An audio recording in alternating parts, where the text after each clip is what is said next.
Hello, ladies and gentlemen. Welcome back to SuperCoach Edge and another edition of Damo's Team Talk. This time coming out of round 4. And overall, as I flick across to my results for the round, it was a pretty positive round, must be said. Ended up climbing the ranks yet again, now sitting 10,270th overall, climbing just under 5,000 spots, which is right on track with where I'm hoping to be.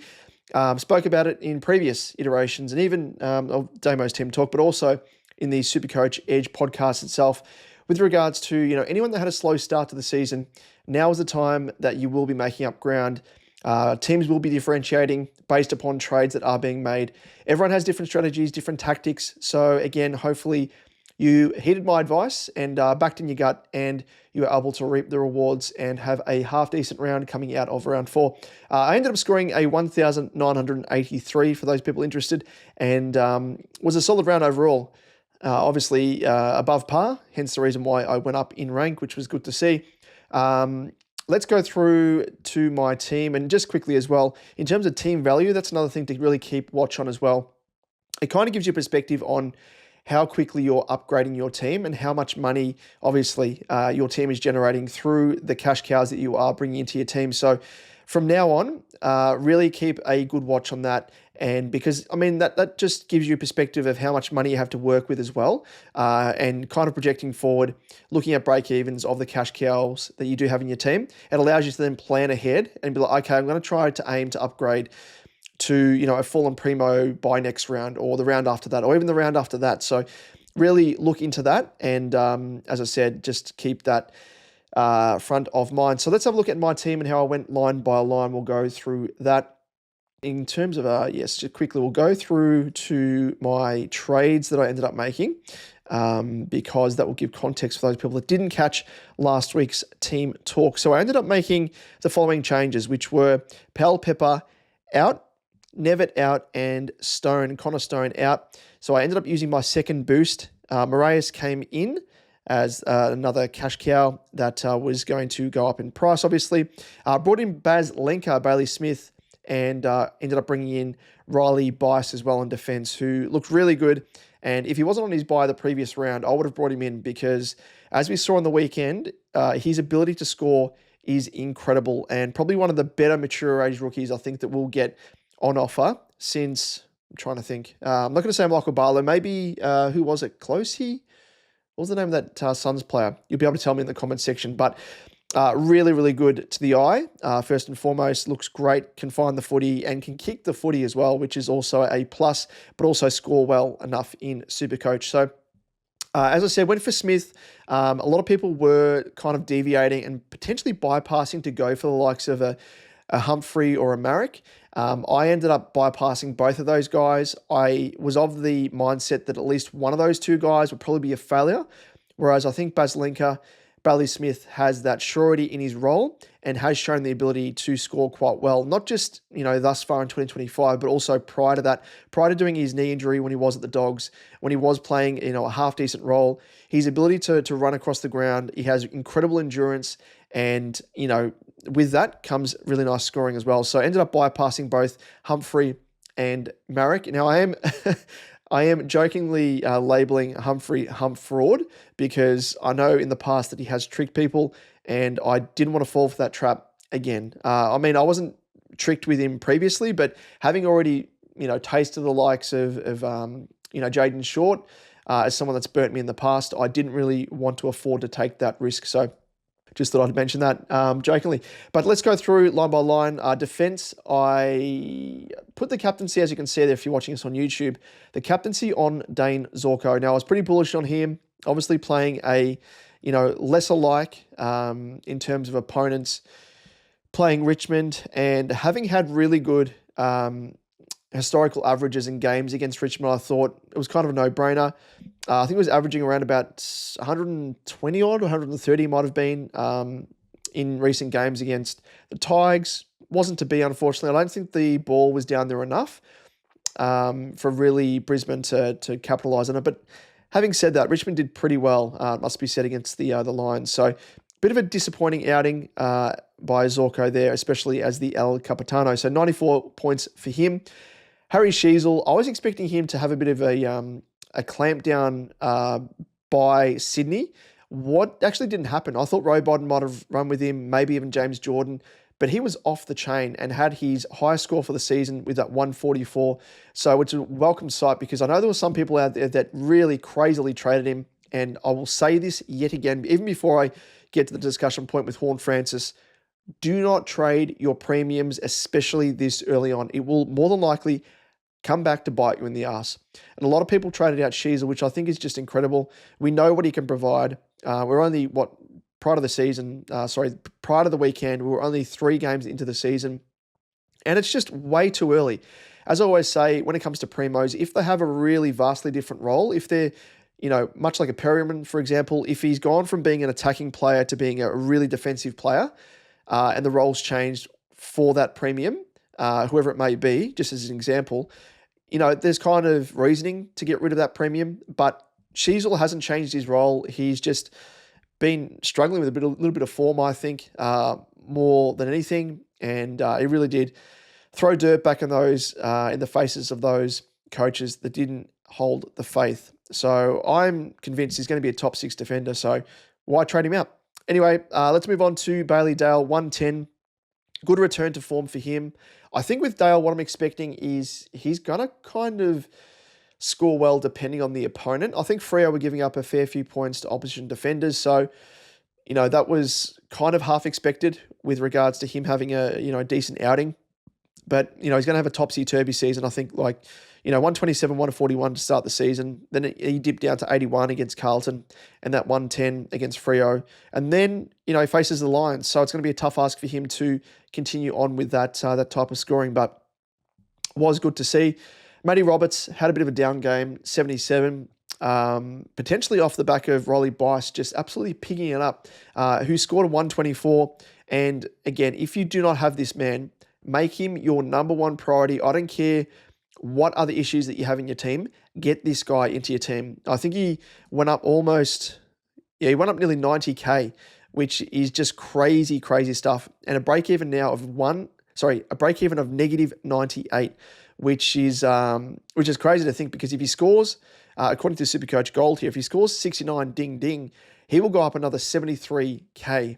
So he's someone that you definitely need in your team. And I mean, outside of being a really decent cash cow, he has shown the ability to score quite well. So that 124, as I said, even in last week's team talk, I mentioned Rolly Bice and his incredible scoring, and I foresaw him as someone that would fit nicely into my D6, and I'd kind of restructured my defense in order to fit him into that. So I'm glad that's kind of coming to fruition, my hopes and dreams with regards to Rolly Bice. And of course, we spoke about it on the proper podcast, SuperCoach Edge with Liam. So make sure to tune into that from week to week, because you do, from time to time, give out some nice gems of advice there. Outside of that, I ended up bringing in Connor O'Sullivan the other week, and he scored a really, really nice score again. Has a negative 19 going into next round, and went up 64.3K. So he's already gone up 119.5K. So I'm really, really glad that I bit the bullet and brought him in ahead of his third game. So to get that much, out of this guy across his first 2 price rises, he's virtually hit the mark of 100K, which is kind of what the minimum benchmark is for cash cows to appreciate in price too. For me to then be like, okay, well, if I need to move on a rookie in order to fund an upgrade, I would happily do that. But Connor O'Sullivan, as I said, negative 19 break even going into next round. He's going to make so much more money. Just looking ahead, he could potentially go up another 60, 70K and almost max out at 200K plus in profit. So he is someone that I'm very, very glad that I jumped on. Zach Reed, obviously on the buy, but he has a negative break-even of negative 26, so he'll go up in price as well. Ben Patton has kind of just been sitting there. He had the buy the previous week, then wasn't picked, and I do think he's, if you do have him in your team, outside of the fact that he does have that defensive forward DPP swing, which can be quite handy depending on who you have in your team if you can swing someone. But for me, it was actually quite handy because, as you can see here, if you're watching us on YouTube, I actually was able to, play. I brought Rolly Bice into my team, and played him on field courtesy of Patton, because Patton was in my forward line. I put him in my flex, and then I ended up swinging Trainer with Patton, put Patton on the bench in defense. Trainer was my flex, who scored an 82 as well, which is a score that counted. So that was very handy. Riley Bice's score obviously counted, and Connor O'Sullivan. So those three guys there, just incredible scoring. 103, 124, and an 82 from, defensive rookies that were having kind of an issue with regards to not having, decent scoring. So to have that appear out of thin air is a definite luxury. So incredible there. And off the back of that, I should mention as well that I swung Holmes from defense into my midfield as well. So that meant that I could fill that hole in my midfield, because if you look at my bench, there were quite a few guys that were on buys or injured, which isn't ideal. But as I said, with the quality of rookies that I do have that are playing at the moment, I'm quite content to hold off and be patient on the rest of the rookies. So I am referring to Xavier Lindsay, who is on my bench still. I was going to trade him out, and the news came out that he could be back within the week or two. So, he's shown an incredible knack for scoring, and will be able to make some very, very nice cash. So I figured just hold the faith with him. Likewise with Elijah Sartis as well. He's out with a broken hand. It was for 2 weeks, and one of those 2 weeks was a bye, which obviously happened on the weekend. So he's only been out for the one round. There's no real use in trading him, because with recent news that Caldwell is going to be out for a fair chunk of time, considering that he did, I think, tear his hamstring, there is a definite window of opportunity there for Sartis to have his time on ground upped. And, he's shown an ability to score quite well in terms of points per minute, in comparison to the limited time on ground that he is getting. So very, very bullish on him. Lucas Camporelli, he's on my bench as well in midfield. I don't know if he's going to make his way back into the team. I mean, Carlton are going as shit as can be at the moment, and I can tell you full well, being a Carlton supporter, which does hurt, I must say. But Lucas is probably someone that could make his way back into the team at some stage or another. I'm quite content to have him there almost as a bit of a, a bit of a loophole at this moment. Do recall now we are going back to best 22.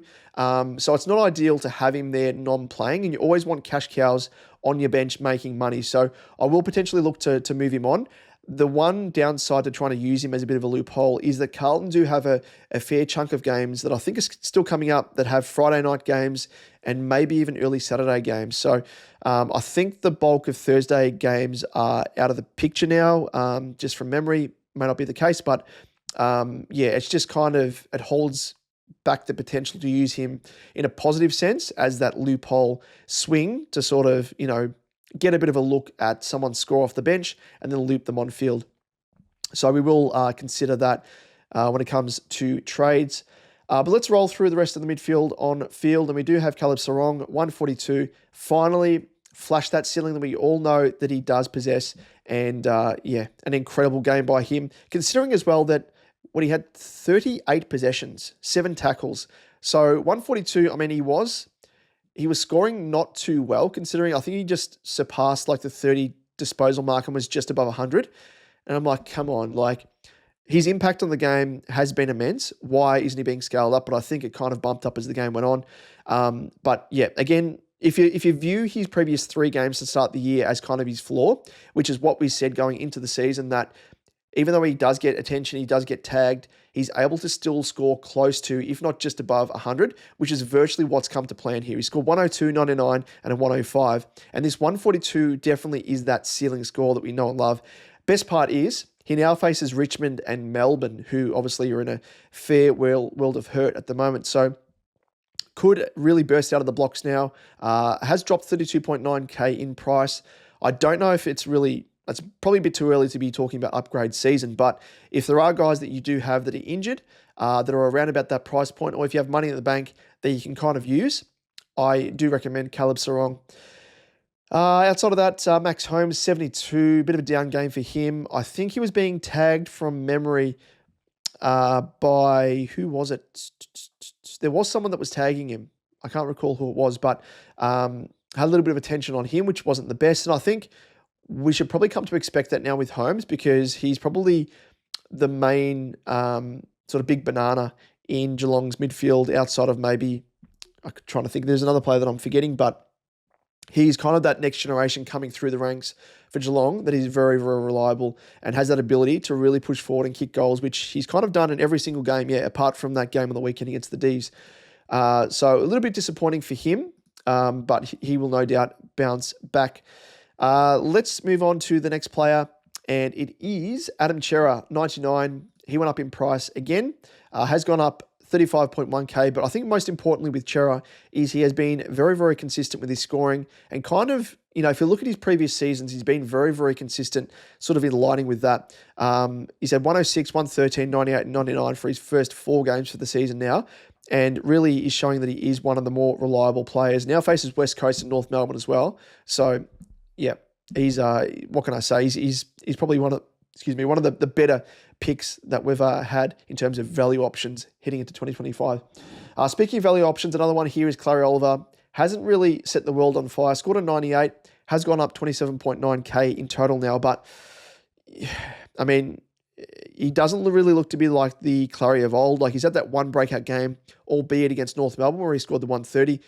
Then he scored 93, 80, 98. Not really what we're looking for in terms of someone that we thought could have pushed back to that top 8 overall scorer. So we're holding out hope, but I think across the board, Melbourne are just struggling. And we probably should realign expectations with regards to what Clary can output. Again, he's wholly owned, so don't worry about what he's punching out at the moment. There is no real rush to get rid of him, but he may not be the primo that we were hoping he would be. Speaking of another one, Finn Callaghan, 72, had a really off game. I think he had like 3 or 4 free kicks against when I was watching that game, and was really, really frustrating. He had, there you go, 3. He had 25 disposals, so he still got his hands on the ball. But his disposal efficiency wasn't the best. As I said, frees against, kicked 2 behinds. If he kicked those 2 goals there, who knows, could have been pushing 90 or thereabouts. But, he's now actually lost, he lost 19.6k on the weekend and has now gone down 1.4k. Again, a bit of a slow start with Callaghan. For those people, talking about post his big start to the season, he's gone 144, 104, 55, and 72. Again, don't know if he's going to be that keeper that we maybe hoped he would be. I was personally hoping that he would break out, and I still am hopeful that he will be. But I don't know if he's going to step into that mold of being a top 8 midfielder, that's for sure. But we hold out hope there.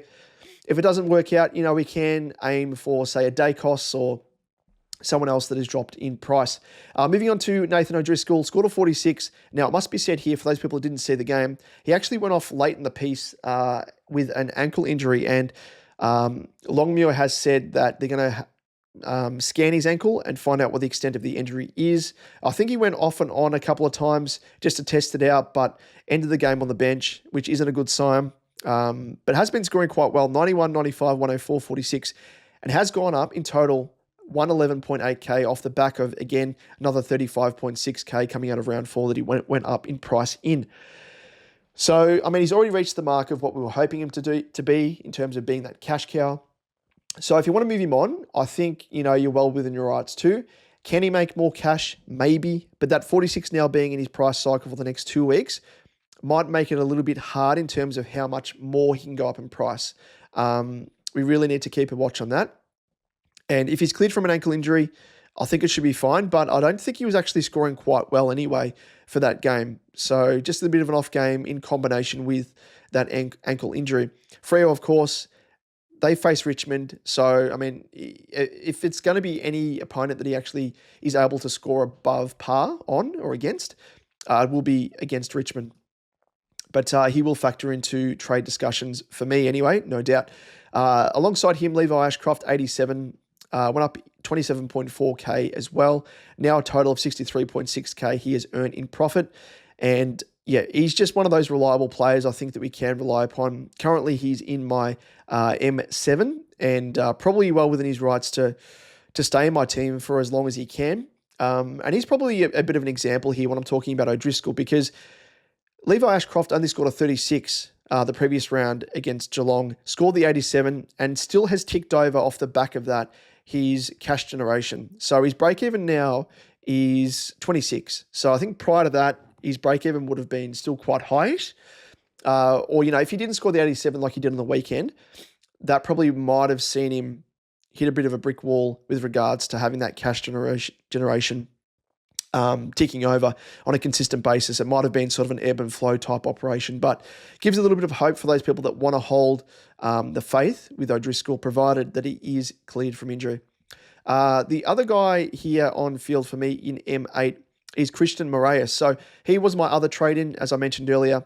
Has gone up 53.3K and has a break-even still in negative 37. So should push towards that 100K mark that we're looking for. Faces the Hawks, bit more of a difficult proposition here, but still Adelaide Oval, which is good. And we are hopeful that he does keep his spot in the team, which I think he probably should. And I spoke about those three guys on the bench as well, so I won't run over them again. It is Xavier Lindsay, Elijah Sartis, and Lucas Camporelli. Let's move on to the rucks. And Tristan Cherry, there's a little bit of worry with regards to him going into the round. They were testing out his hamstring ailment that he sustained in round 3 and had a little bit of a limited preparation in terms of the amount of work that he was doing on the track. He was pulled off training, sorry. Didn't phrase that correctly. He was pulled out of training. Whatever happened behind doors, who knows, may have actually fixed his hamstring. But no, he was actually taken out of training early because I think they were just trying to, I guess, limit the amount of work that he was putting into his hamstring. And I think it was a bit of a shorter turnaround as well between games. So to his credit, still manned up and was able to score 94 on the weekend. So still went down 25.7K, now having decreased in value 41.7K, but will drop even further. So for those people that don't have Cherry, that maybe are looking at him as a little bit of a trade-in option, hold off another week because he has a break-even of 179. So, and facing, of course, Jared Witts, who is traditionally known as the cooler almost opposition ruckman because he's so hard to score against. So something to keep in mind for those non-owners. Alongside him, Tom DeConning, he was my VC, scored the 101 and wasn't the best outing for him considering his previous few scores of 148, 104 and 133. But we are bullish with him because he is facing in his next two, West Coast and North Melbourne. So, yep, he is someone that you can definitely hold your hang your hat on and hang your hopes on in terms of potentially a VC option again in round 5, but we will run through that very quickly at the back end of this video. Let's move on to the forwards. Of course, Harry Boyd, he's R3 as well, did not play, and we are hopeful that he does play at some stage to provide another cash cow option, but otherwise he's just that loophole for the VC score. For the forwards, we have Isaac Rankin, 81. It annoys me with this because, you know, if you haven't seen it, but enough has been said about Adelaide and how they actually were robbed at a potential to win the game off Rankin's boot. He took a mark which wasn't paid, and then he was grabbed and dispossessed, and again, should have been a free kick. If he was able to take that mark and potentially kick the winning goal, geez, he would have been well over 100 points. So frustrating with regards to that, but is what it is. Just happy I'm owning Rankin. Jack McRae at F2 for me scored 100 on the dot. A little bit down on production and output, I think. Was able to, I think did he have a touch under 30? Yeah, had 28 disposals. So, yeah, I mean, we've got to be happy with that. He's highly owned anyway. And as someone that is highly owned across the competition, it doesn't really matter what he scores. He's owned by 75%. So happy enough with that. Now, Horn Francis, he was traded out by a whole heap of people. And there are two trains of thought here. And I think it depends on where your team and structure was at. And Liam and I spoke about it in the SuperCoach Edge podcast during the week. And what we spoke about was if it fits and allows you to restructure your side, then by all means go for it. But as I said, as is one of my rules, and I'm talking here from experience because in the past I've traded out premos early on in the season when, you know, necessarily they didn't really have a change in role. They didn't have any other reasons for their poor scoring output. It was just form. As I say, form is temporary. Talent is constant, or there forever. And that applies with Horne-Francis as well, because he still had the role, as we spoke about in the podcast. His CBAs were actually on average higher than what he was getting in 2024. So he was actually getting not just, the role, he was getting more of a role. So he actually pushed forward, which worked well for him and Horne-Francis, kicked a couple of goals. I think it was 3 in total, and scored that 153. So a welcome return from Horne-Francis, considering as well that his previous few scores have been quite putrid, as we know, 83, 61, 82.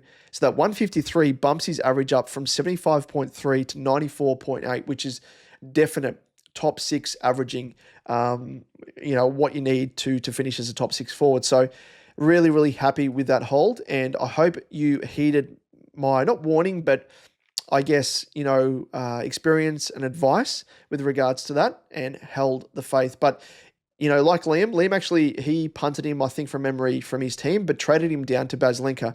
So I really like that, because Baslinka could actually match Horne-Francis in terms of scoring output, more often than not. And also Baslinka will go up in price. So it allows Liam to use Baslinka as that scoring output, but also ride him for the cash generation to then potentially bring Horne-Francis back in when Baslinka's made, 100 to 150K. So that is something that I probably would have done had I been struggling, but I just wanted to hold the faith with Horne-Francis, and geez, did he repay that faith. I just want to have a look to see the amount of people that traded him out, just of interest. Wow.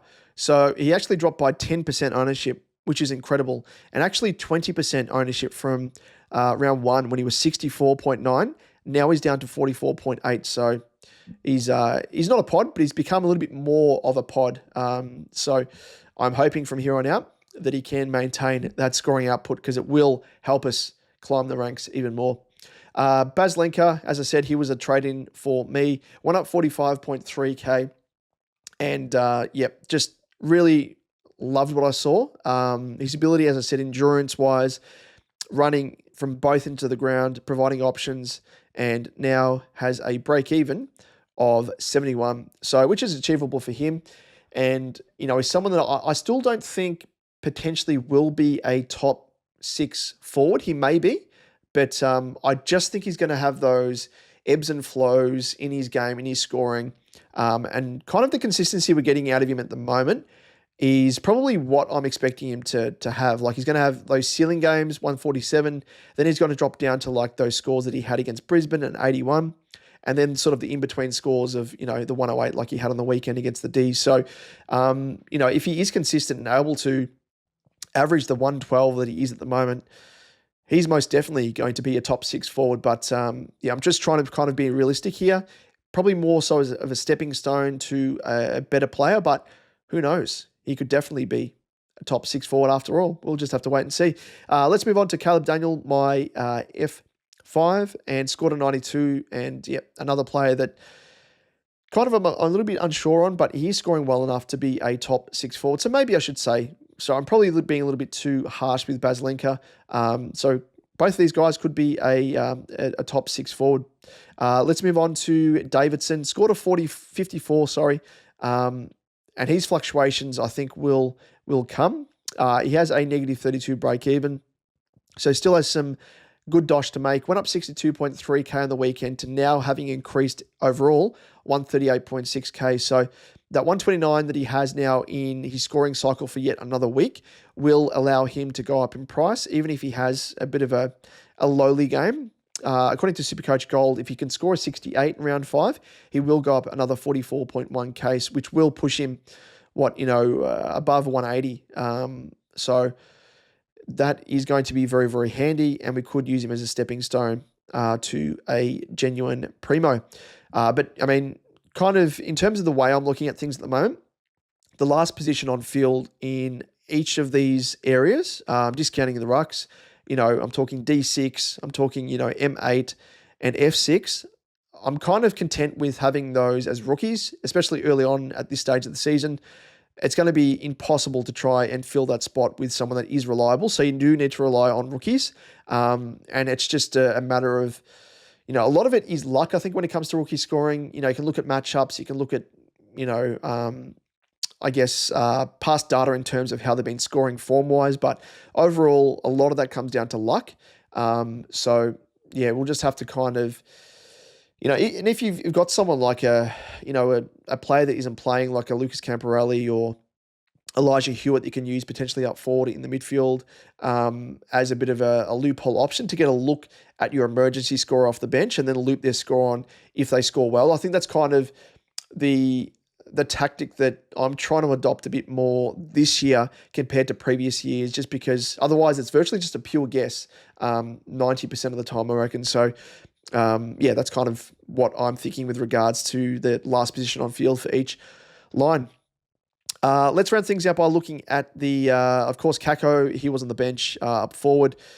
Didn't play, was on the bye. And Elijah Hewitt, unfortunately, has gone out injured. I'll have to monitor that because, again, if he's not going to be back in the short term, it's probably worthwhile just cutting ties. I'm not a massive fan of correcting if I don't have to, but I think with him, it might be a case of just biting the bullet and doing it, especially considering that I do have Lucas Camporelli, as I mentioned, not making money, and Patton as well. So one of those three guys is going to have to make way, and maybe even two if we can kind of push it. But we'll just have to wait and see what is on offer, which we'll get into in a moment. But Kako as well, he was in my midfield, and I switched him to the forward line in order to allow me to put Holmes into the middle, because I went Holmes to the flex, which allowed me then to put Riley Bice in defence, and then I went Holmes in the midfield, switching for Kako. So just swings around, and Kako through the flex, everything else. But yeah, that is that. And Trainer as well. Sorry, I should mention who is my flex. Scored an 82. Blew me away with that, and is just making bulk coin now. And I thought he would be a very, very slow burn, but the past couple of weeks he's been scoring quite well. Like he scored a 50, 24, and then 90 and 82 now. So has gone up 87.9K over the past 2 weeks. And if he scores, I think it's a projected 57 with a negative 51, he will go up another 47.8K, which will push him above the 120 mark, which is very, very pleasing. Let's have a bit of a look now in terms of trades, round things out with that.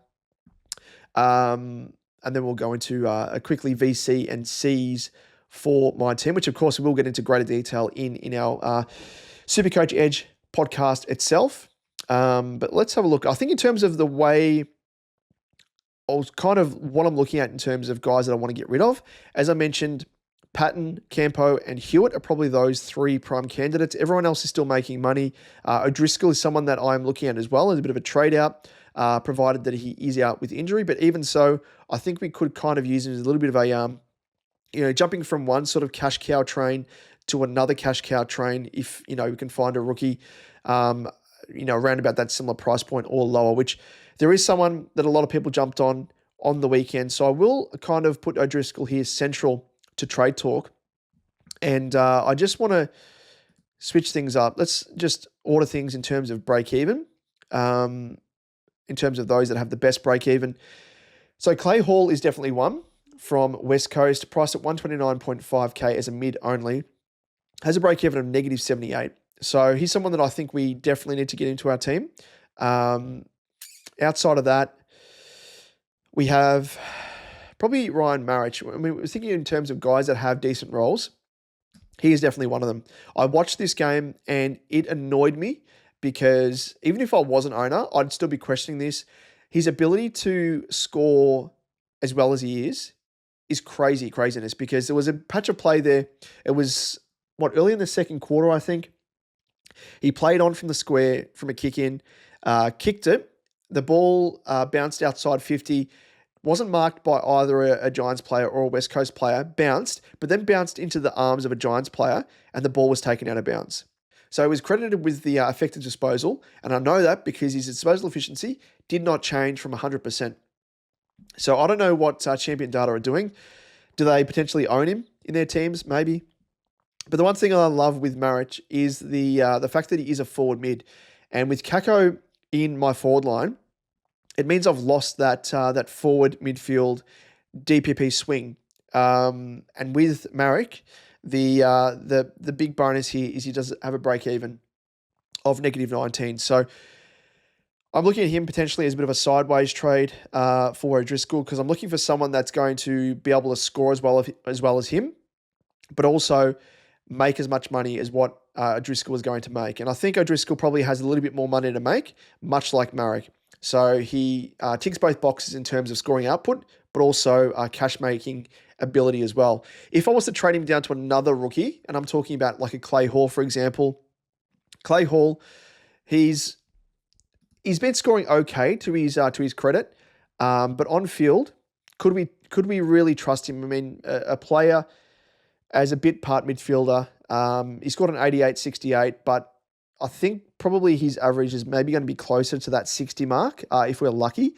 And I wouldn't really trust him as a reliable on-field scorer. So I would much prefer to have Marek, who has, a shit ton of the kick-ins. I mean, let's just have a quick look at DFS Australia, because I think he took the most kick-ins by far and away, the most at West Coast on the weekend. Harley Reid chipped in with a couple. So here we go. So Marek had 8 kick-ins. Duggan had 2. Harley Reid had 2. So when you're getting that much slice of the pie with his kick-ins, and the fact that he is playing on, and I don't know if you watched the game, but there is actually there was a vision of him kicking in. This is, of course, Ryan Marek, where he sidestepped out of the kick-in box and then stepped back in and kicked the ball. So he literally knows that unless he steps outside the box, it's not going to be credited as a disposal. So the fact that it's front of mind for him is quite funny. So yeah, that's part of the reason. I mean, outside of that, he probably didn't do too much, which is kind of what I was expecting him to do without Gov there. There was not really much kick to kick, which is kind of what he was benefiting from with Gov there, but he does make up for that in terms of the amount of kick-ins that he is taking. So he is definitely on the radar for me. And of course, as you can see here, before any other trades are made, I actually fall short by $3,000 exactly in this trade at O'Driscoll to Ryan Marek. So we'll do that anyway. And we obviously need to make a second trade to fund this trade. As I said, Patton, Campo, and Hewitt are kind of in the firing line here. And Sandy Brock is someone that we could definitely look at, but he's only played the one game, so we can wait another week. 99.1K defender for West Coast. But outside of that, Clay Hall, I think, stands out. He's got the best break-even in the game in terms of the lowest, outside of Riley Bice, who has -98. So Clay Hall has -78, and he's a mid-only. So we'd need to either, trade Patton via the flex, which we can do because Trainer's in the flex at the moment. Or we could go Campo to Clay Hall work, because Campo is 113K, Clay Hall is 129. Hewitt we could definitely do, but we need to swing some changes in terms of DPP. But I think Patton is definitely one that will find it hard, I think, to get back into the Swans' defence. So for me, he's getting the punt. So we'll trade him. Trainer goes back into defence on the bench, and we bring in Clay Hall. In terms of other guys that we could bring in, there aren't really any guys that stick out. I mean, there is Toby Travalia, but he is higher priced, 172K, has a -32 break even. No, doesn't appeal. Murphy Reed was someone we spoke about, but that horse is bolted now. Good luck if you're on him. He scored well again with a 73, -24 break even, so he'll go up even more in price, despite the fact he's already gone up 127K. Got Connor O'Sullivan, Max Hall, no. That's about it.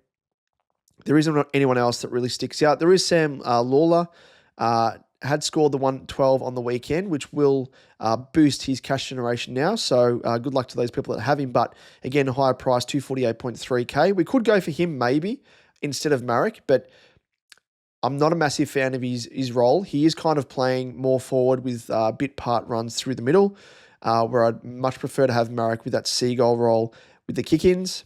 Harvey Langford, no.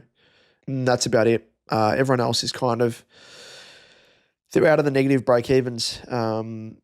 So that's that. So, and with that trade as well, like I'll click complete trade on this, but just for context here, this is how fine the finances are here. So the accountant for my team is getting a pay rise because we are left with $900 in the bank with these two trades, O'Driscoll and Patton out for Marek and Clay Hall. So we'll complete both of those trades there, $900 in the kit. Not ideal, especially considering that we are looking for, as I mentioned in previous iterations of Damo's Team Talk, what I call trade cadence, to have money left over to then fund the next week's upgrades. But I think we're not really at that stage yet where we need to worry about upgrades, because we're still waiting for our cash cows to mature, and we're waiting for premos that are higher priced to drop in price. So we're probably still another 2, 3, maybe 4 weeks off doing that properly. But I do have guys in my sights that I am looking at as upgrade options here. And one of those is this man here, little Nick Dacos, of course. He's gone down in total 48.7K, not the most that he's dropped. We were hoping for a little bit more, but is now 582.7K. Has a break even still highish enough at 130. So we can potentially wait another week, maybe 2. But he does face Sydney this coming round and will no doubt get the attention from James Jordan and tagged to absolute oblivion. We hope anyways, non-owners. But hasn't been the best scorer, 66, 98, 125, and 94. Has been tagged for pretty much all those games apart from the Dogs. So it's a good sign for those of us that didn't start him. He is in 29.9% of teams. But much like myself, I imagine a lot of people are eyeing off little Nicky as their first upgrade. So he's someone that I'm keen to get on. And it probably will come via maybe courtesy of a Callahan or maybe even a Clary Oliver, in the 400K mark. And all that will take for me is to trade out a cash cow that gives me 100 to 150K profit, and it'll literally be a downgrade and an upgrade. So we don't really want to be using many more boosts in order to fund, an upgrade. So that's kind of what I'm talking about when I'm talking about trade cadence as well. We don't need 2 downgrades to then fund an upgrade, because we'll still find ourselves in a point where we run out of boosts and that trade cadence isn't, we're not allowed to do that from thereafter, week after week, because we'll be too reliant upon 2 downgrades in order to upgrade once. So we will be hopeful from then on to be, 1 downgrade, 1 upgrade, 1 downgrade, 1 upgrade, so on and so forth. So that's kind of where we're at in terms of what we're looking at in future weeks. But for the time being, we are very, very happy with the way things are structuring up. As I said, we do have a very, very solid defense. Max Holmes, I could probably, potentially move back to defense if I wanted to do that. And, that would probably come off the back of playing another rookie, a 4th rookie in maybe a Xavier Lindsay or a Sartis. So we'll wait and see with that.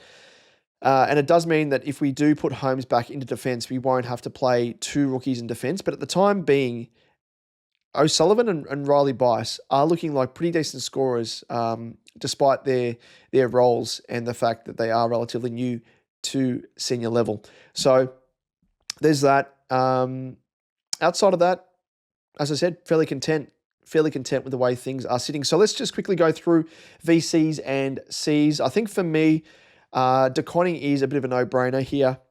Plays middle of the round up against West Coast, and has he scored his previous games against them?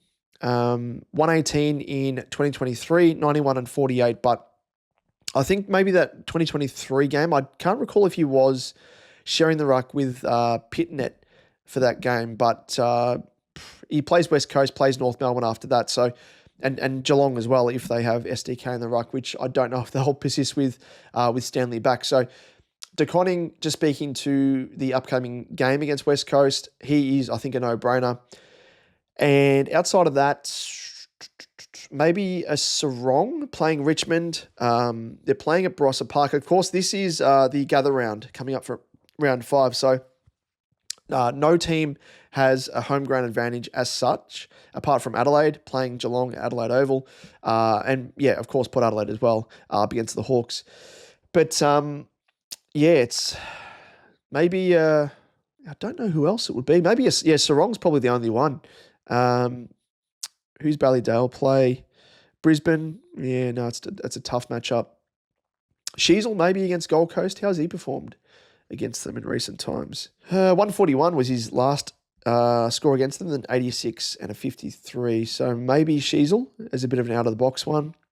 McRae up against the Giants. Do they tag him with Bedford? Maybe, especially if Steele isn't back. But, yep, I think we'll stick with that. But that's it, ladies and gents. We might end things there. Of course, as always, if you do have any comments, questions, feel free to leave them down below in the comment section if you are watching us on YouTube. And likewise, if you are tuning in via the audio podcast, well, feel free to give us a rating. 5-star would be absolutely incredible if you enjoy our work here. And of course, if you have some extra time, feel free to give us a review, which is always a good thing and just helps, spread the word about SuperCoach Edge. So we do appreciate all of your support, all of your feedback, and we are here, of course, to try and help you guys and girls from week to week increase your rank and win those all-important, crucial head-to-head league matches. But with that, of course, if you haven't yet joined the SuperCoach Edge Open League, it is the code 623082, so make sure to join that. And, of course, if you haven't subscribed to us yet on YouTube, make sure to do so. I think we're around about 2,130 odd maybe. If you can push us or help push us towards the 2,200 mark, that would be absolutely incredible. So thank you again for your support. With that, don't forget to tune in to our SuperCoach Edge episode this week, which we'll be releasing around about, I think on Wednesday. We'll try and make it from here on out. So make sure to look out for that. And of course, we'll see you in the next one. Thanks again for tuning in, and we'll see you then. Cheers.